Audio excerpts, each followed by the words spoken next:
চিনি ছাড়া আধুনিক খাদ্য ব্যবস্থা কল্পনা করা কঠিন। তবে এই চিনি থেকেই জন্ম নেয় ডায়াবেটিস, স্থূলতা, হৃদরোগ সহ নানা জটিল সমস্যা। দীর্ঘদিন ধরেই বিজ্ঞানীরা এমন একটি বিকল্প খুঁজছেন যা স্বাদে চিনির মতো হলেও শরীরের জন্য ক্ষতিকর হবে না। সেই চেষ্টারই অংশ হিসেবে বাজারে এসেছে নানা কৃত্রিম সুইটেনার। তবে সাম্প্রতিক গবেষণায় দেখা যাচ্ছে শূন্য ক্যালোরির অনেক কৃত্রিম মিষ্টিও হরমোনের ভারসাম্য নষ্ট সহ নতুন স্বাস্থ্য ঝুঁকি তৈরি করছে। এই বাস্তবতায় বিজ্ঞানীদের আশার আলো দেখাচ্ছে সাম্প্রতিক এক আবিষ্কার, ট্যাগাটোজ, একটি প্রাকৃতিক কম ক্যালোরিযুক্ত চিনি।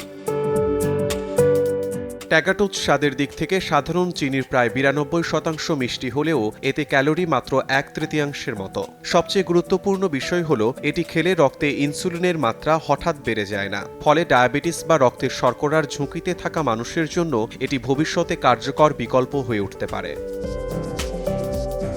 প্রকৃতিতে ট্যাগাটোজ খুবই বিরল। কিছু দুগ্ধজাত খাবার ও ফলের মধ্যে অল্প পরিমাণে এর উপস্থিতি পাওয়া যায়।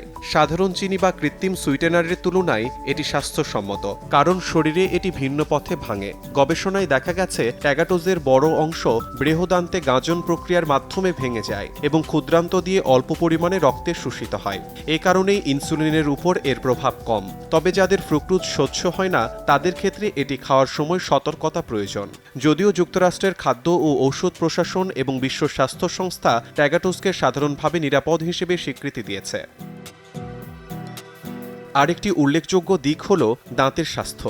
সাধারণ চিনি মুখের ক্ষতিকর ব্যাকটেরিয়ার বৃদ্ধি ঘটিয়ে দাঁতের ক্ষয় বাড়ায়। প্রাথমিক গবেষণায় দেখা গেছে ট্যাগাটোজ সেই ক্ষতিকর জীবাণুর বৃদ্ধি সীমিত করতে পারে এবং মুখের উপকারী ব্যাকটেরিয়ার জন্য সহায়ক হতে পারে।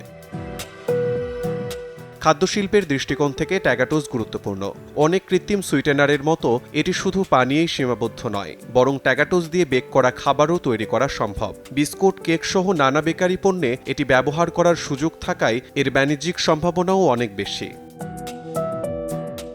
যুক্তরাষ্ট্রের টাফটস বিশ্ববিদ্যালয়ের গবেষকরা কয়েকটি জৈব প্রযুক্তি প্রতিষ্ঠানের সহযোগিতায় ট্যাগাটোজ নিয়ে একটি গুরুত্বপূর্ণ প্রাথমিক গবেষণা পরিচালনা করেছেন। গবেষণায় তারা দেখিয়েছেন পরিবেশ বান্ধব ও তুলনামূলক কম খরচে বড় পরিসরে ট্যাগাটোজ উৎপাদন সম্ভব। এতদিন এই চিনির বাজার বিস্তৃত না হওয়ার প্রধান বাধা ছিল জটিল উৎপাদন প্রক্রিয়া ও উচ্চ খরচ।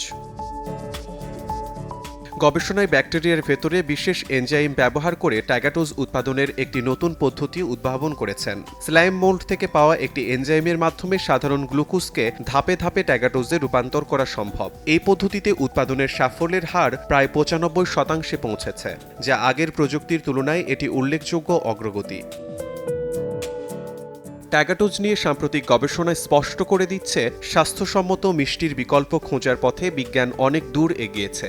কম ক্যালোরি, ইনসুলিনের উপর প্রভাব কম, দাঁতের জন্য তুলনামূলক নিরাপত্তা এবং রান্না ও বেকিংয়ের ব্যবহারযোগ্যতা, সব মিলিয়ে ট্যাগাটোজ ভবিষ্যতের খাদ্যশিল্পে একটি গুরুত্বপূর্ণ উপাদান হয়ে উঠতে পারে।